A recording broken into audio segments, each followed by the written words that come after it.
All right. It is the Chad Valdez YouTube channel coming at you for the quick sports talk hits that I conduct on this channel, on this platform of mine. And before we go any further, I'd like to wish you a very happy new year. Happy 2025 to you.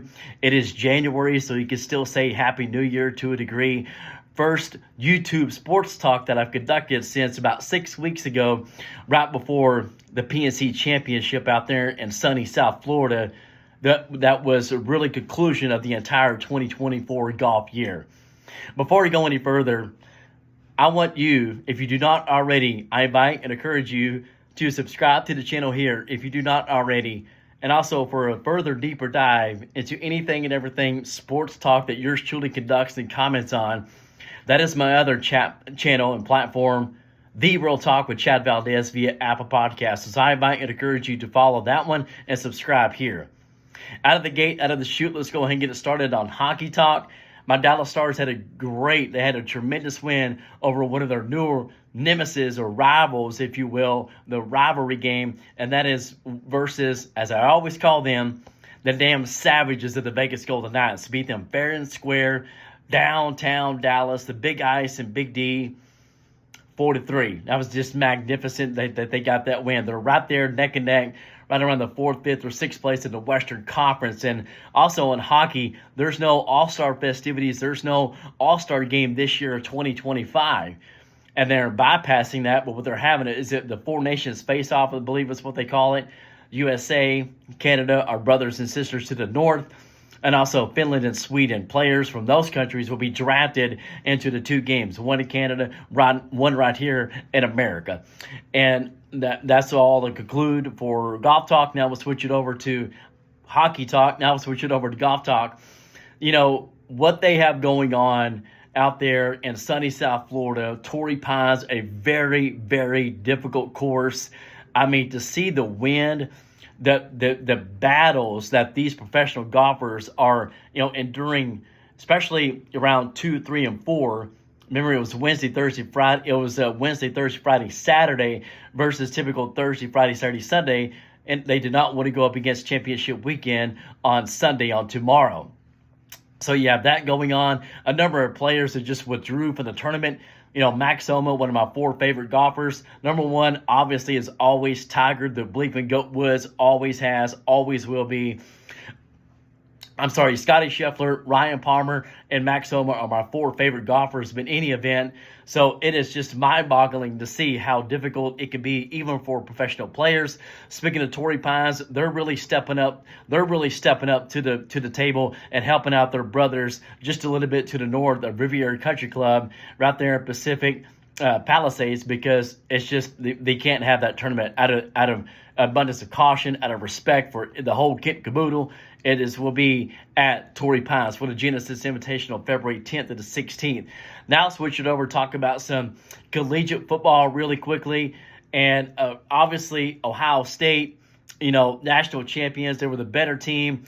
All credit to Notre Dame. I was going for them. I was pulling for Notre Dame. Didn't have a dog in the fight, obviously. Pulling for Notre Dame, but believing that Ohio State would take the win, in which they did.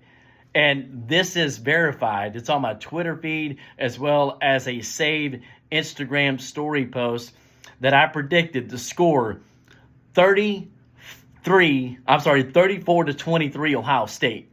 I predicted 33-24 Ohio State, and obviously the score was 34-23. I mean, I was 1 point off on each end. So how about those apples? Ryan Day has got to be living rent-free in so many of the Ohio State Buckeyes, Ryan Day haters, if you will. After the 4th straight loss to their nemesis, Michigan Wolverines, the greatest rivalry in college sports, and he comes back with 4 straight wins, thumped Tennessee, beat Oregon. Thank God they beat Texas, obviously, and they took care of business right there in Atlanta 2 Mondays ago, national championship night. So I'm not a Ryan Day guy at all, especially the 2023 season when he had said, I wonder how Lou Holtz is doing. So that made me dislike him even more than what I already did. But give him credit, rallied his troops, especially after that devastating loss to Michigan on the friendly confines at the Horseshoe. Now, I want to go over to the NFL quickly. We have Championship Sunday. Can't believe that loss that Baltimore had on the road in Buffalo. It didn't matter if it was a snow game or not. And Baltimore has had plenty of those themselves. Cold environments, they're used to it. But that pass dropped by Mark Andrews, NFL veteran. I mean, that play happens 8 to 9 more times. It's going to be successful. Could the ball have been thrown a little bit better? You really can't say that. It was placed. He was pretty much wide open. Nobody on him. Nobody really covering him. He should have caught it, but, sometimes that's just how football go. So feel for the guy. And you know what? I can understand why he didn't want to meet with media. He got fucking microphones in his face about the catch, all of that. So, they'll get over that loss eventually. But, man, what a gut punch. And so, obviously, the big surprise was Washington going up there to Detroit and taking it to the Lions. That was unbelievable. We all knew that the Chiefs would beat the Texans. And so, in Philly, they did what they had to do and win that game over the LA Rams. LA had to fly across country. It was favored for the Eagles to win.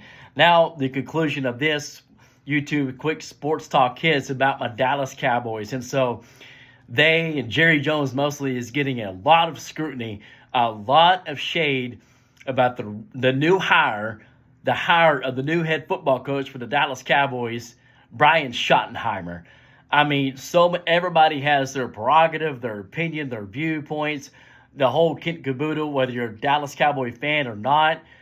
The best way that I have said this, and especially said yesterday, of just, guys that I see with work or whatever, and just conversations here and there, sports or whatever, sports talk, is that they settled. They settled for Brian Schottenheimer. And that's really just the general principle. That's unfortunate to settle. Like, you don't want to settle you don't want to settle for someone in your personal life. You don't want to settle for someone in a professional life. And it really feels that's what the Cowboys did. They really wanted, try to get that contract negotiation figured out. It was more of the years. How many years did Mike McCarthy want? How many years was Jerry Jones willing to give? Couldn't meet. Okay, let's, just part as friends, if you will. That was really unsuccessful. I was big on even Robert Saleh, to interview him, Pete Carroll, John Gruden, Sean McVay, whatever. So that was really unfortunate that they had to settle. For that. So much more on that on the next Sports Talk for the Real Talk with Chad Valdez via Apple Podcast, okay? As always, everybody, tell a family member, tell a friend. Till next time, I will catch you on the flip side. This is the Chad Valdez YouTube channel.